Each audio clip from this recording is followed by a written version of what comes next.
Okay. ಇನ್ನ ಈ weekend ಅಲ್ಲಿ ಸುದೀಪ್ ಸರ್ ಒಂದು ವಿಡಿಯೋ ಪ್ಲೇ ಮಾಡ್ತಾರೆ. ಅದಕ್ಕೆ ಮುಂಚೆ ಒಂದು ಇನ್ಸಿಡೆಂಟ್ ಹೇಳ್ಬಿಡ್ತೀನಿ. ತ್ರಿವಿಕ್ರಮ್ ಅವರು ಮಂಜು ಅವ್ರ ಹತ್ರ ಗೌತಮಿ ಮತ್ತೆ ಮೋಕ್ಷಿತಾ ಅವರು 10 ವಾರಕ್ಕೆ ಹೋಗೋರು, ಅವ್ರ ಹತ್ರ ಎಲ್ಲ ಏನಕ್ಕೆ ನೀನು ಟೈಮ್ ವೇಸ್ಟ್ ಮಾಡ್ತಾ ಇದೀಯಾ ಅನ್ನೋದೊಂದು ಸ್ಟೇಟ್ಮೆಂಟ್ ಕೊಟ್ಟಿರ್ತಾರೆ. ಈ ವಿಚಾರಕ್ಕೆ ಮೋಕ್ಷಿತಾ ಅವ್ರಿಗೆ ತುಂಬಾ ಸಿಟ್ಟು ಬರುತ್ತೆ, ತುಂಬಾ ದೊಡ್ಡ ಗಲಾಟೆ ಆಗುತ್ತೆ ಮನೆಯಲ್ಲಿ. ಅದೇ ನೆನ್ನೆ ಸುದೀಪ್ ಸರ್ ಒಂದು ವಿಡಿಯೋ ಪ್ಲೇ ಮಾಡ್ತಾರೆ. ಅದರಲ್ಲಿ ಮಂಜು ಅವರು ಮತ್ತೆ ತ್ರಿವಿಕ್ರಮ್ ಅವರು ಮಾತಾಡ್ಕೊಂತಿರ್ತಾರೆ. ಅಂದ್ರೆ ನಾವೇ ಇಲ್ಲಿ ಡಿಸೈಡ್ ಮಾಡೋದು ಅದೆಲ್ಲ ಹೇಳ್ತಿರ್ತಾರೆ. ನೀವು ನೋಡಿದಿರಿ ವಿಡಿಯೋ ಪೂರ್ತಿ.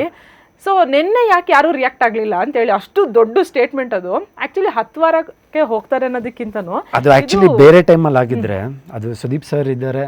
ಅಲ್ಲ, ಸುದೀಪ್ ಸರ್ ಹೋದ್ಮೇಲೆ ಆದ್ರೂ ಯಾರು ಡಿಸ್ಕಸ್ ಮಾಡ್ಲಿಲ್ವಾ? ಅದು ಇಲ್ಲ, ಅದಾಗಿದೆ ಸಂಡೇ ಎಪಿಸೋಡ್ ಅಲ್ಲಿ ಅದಾದ್ಮೇಲೆ ನಾನು ಎಲಿಮಿನೇಷನ್ ಆಗಿದ್ದು. ಸೊ ಸಂಡೇ ಎಪಿಸೋಡ್ ಅಲ್ಲಿ ಅದಾಗಿದ್ದು.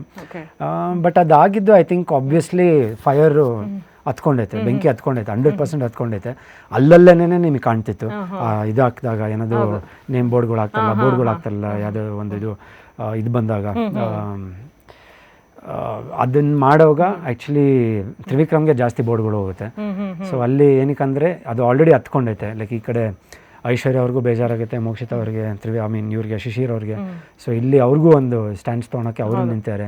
ಆಮೇಲೆ ಒಂದು ಕ್ಲಾರಿಫಿಕೇಶನ್ ರಜತ್ ಅವ್ರು ಕೊಟ್ಟರು, ಅಲ್ಲೇ ಕ್ಲಾರಿಫಿಕೇಶನ್ ಕೊಟ್ಟರು. ಆ್ಯಂಡ್ ಎಲ್ಲೋ ಒಂದು ಕಡೆ ಆ ವಿಡಿಯೋ ಬಂದಾದಮೇಲೆ ಐ ಥಿಂಕ್ ಇವತ್ತಿಂದ ಐ ಥಿಂಕ್ ಬೇರೆ ಥರನೇ ಆಗ್ತಾ ಇರುತ್ತೆ. ನಿನ್ನೆಯಿಂದ ಐ ಥಿಂಕ್ ಶುರು ಆಗಿರುತ್ತೆ. ಅದು ಬೇರೆ ಥರನೇ ಡಿವೈಡ್ ಆಗಿರುತ್ತೆ ಅಂತ ನಂಗೆ ಅನಿಸುತ್ತೆ 100%.